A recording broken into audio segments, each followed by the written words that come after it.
Magandang umaga, ngayon po ay araw ng Biyernes, April 19, 2024. Update po muli sa lagay ng panahon. Ayon po sa Pag-asa, Ridge of High Pressure Area or HPA ang nakakaapekto sa eastern section ng Luzon. Samantala, walang bagyo o low pressure area na minomonitor o namamataan sa loob at labas ng ating PAR na maaring makaapekto sa lagay ng panahon.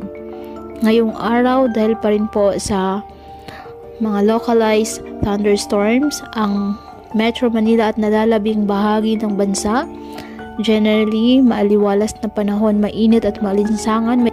Asahan pa rin ang bahagyang maulap hanggang sa maulap na halangitan with isolated rain showers or thunderstorms.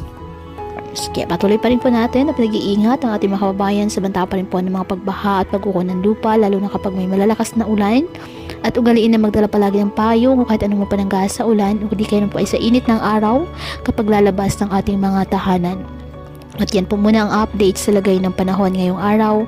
Muli ipatuloy po tayo na mag-ingat at palaging tandaan, God loves you. Stay safe.